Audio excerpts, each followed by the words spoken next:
So they hunkered down in the bathtub during the hurricane, plus the water reminded him of that.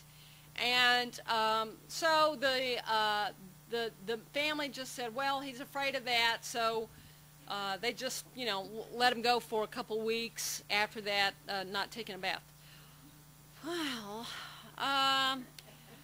Well, we have like a fancy term in psychology for that. It's something called negative reinforcement. What's that mean? So the avoidance behavior actually increases. Now, what's interesting is that when you think about, well, what do you think the parent should have done or could have done, maybe? Because we don't want to put too many shoulds. We don't want to should on our parents. But what would be something that a parent could do? Maybe who has kids? All right. What did you do like when your kid was scared of something? Well, I think it's a good idea to take it in steps. You know? Okay. And because you have to Take it in steps. yeah, Yep. bring them up to where they're comfortable. Yeah. And then increase that just a little bit. Increase it just a little bit, so we could do that.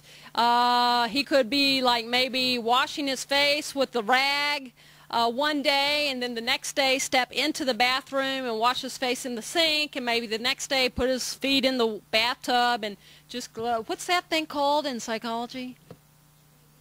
Huh? Shaping and gradual exposure, right, and systematic desensitization. So we have all those fancy terms for it, but I think that like moms and dads have been doing that for centuries, just gradually helping the child go back to that. So then kids will often get very clingy to the parent because they're afraid. Now, thinking about that, kids clingy to the child, so what should you do for that? What do you think?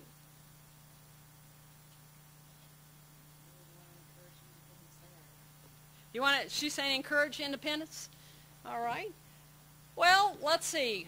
How about you can do what the child needs is just, some extra reassurance. So we just want to do a little bit of nurturing. So you can hold them, just encourage the mom or dad to rock the child, maybe sing to the child. Again, it's very kind of a natural thing, rocking and singing, and maybe putting lotion on their hands. So that's just kind of like a soothing the child through that. This little girl, what do you think of her? She was playing at a shelter. I bring my toys so the kids can play with. But it's interesting. She put this like little thing up here. It's sort of like a angel halo type thing. We had some, and these are her angel wings that have fallen. And then she's got this sword there. But if you look at that, what do you think she may be trying to communicate through her play? Okay, protection. That's a good idea. Yeah, she's like wanting to have a sense of protection. Okay. And what else comes to mind? Yeah. She's okay, trying to prepare for what's going to come. Yeah.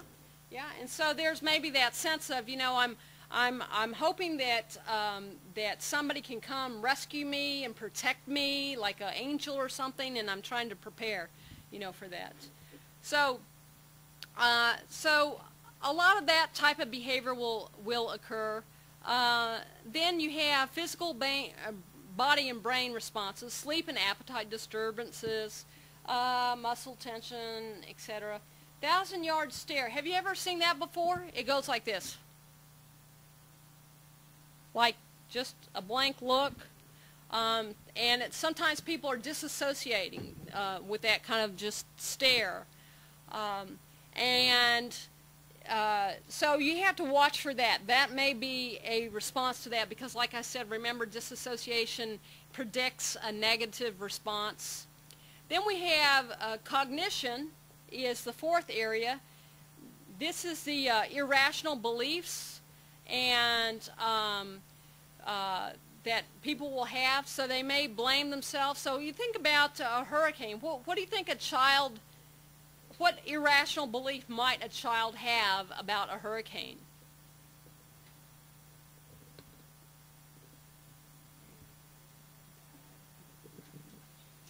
Yeah. So sometimes they may think that they did something bad and God is punishing them.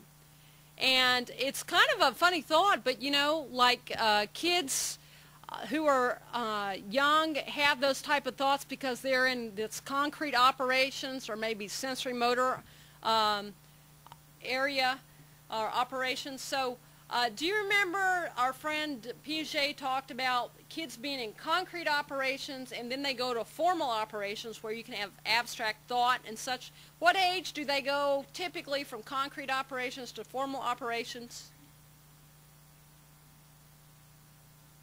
Anybody? Yeah, how old are they when they go from concrete to formal operations? What about our teachers? You remember?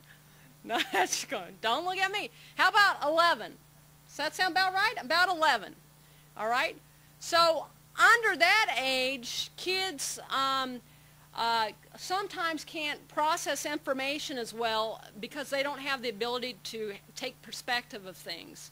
And they are very, very concrete in the way they process things. And even especially kids that are 5 and under, well, really even 8 and under, will often have these irrational beliefs. They may say, oh, I had a nightmare that the hurricane was coming and that's what caused it. And so there they are feeling guilty that they caused a hurricane because they had a nightmare that the hurricane was coming. And it's interesting because kids often will not tell you what they're thinking because they think it's like so bad or they don't want to be punished. But they have these thoughts going around, and that's what kind of makes them scared and maybe want to be off by themselves. So sometimes we have to kind of ask kids, you know, what do you think caused a hurricane? And see what they say, and then give them accurate information about that. For example, when I was I went to Sri Lanka after the tsunami, and the kids that we visited in Sri Lanka thought that the tsunami was caused because God was mad at them because they were having like a civil war. In Sri Lanka, they've been having a civil war for like over 20 years. And many kids thought that God was punishing them because they were having a war. So we gave some more accurate information, such as, anybody know what causes a tsunami? Earthquake under the water causes a tsunami. So we told them that. But at the same time, we also, when we're interacting with kids, we have to keep in mind the cultural beliefs and make cultural adaptations. Because it's, you know, kind of like, who am I to say that a cultural belief that God is punishing you is not accurate? I mean, it may be kind of a part of the culture. Like, I don't know if any of you saw that show. Any of you see that show called Bones? You know that there was a show called Bones, and they did a really cool one on Katrina, Hurricane Katrina, and they were talking about how some folks from Haiti after Katrina and the islands were like into voodoo, and their belief was that the hurricane was caused because of some voodoo type stuff going on, you know. So it's important to assess that, and then, you know, if you say, oh no, it wasn't caused by that, it was caused by anybody know what causes a hurricane natural wise? Yeah, something like dry, warm air over warm water and a system of air. So, you know, you could provide that information, but then you also run the risk of people perceiving that you are disrespecting the cultural belief. Okay, so, you know, you have to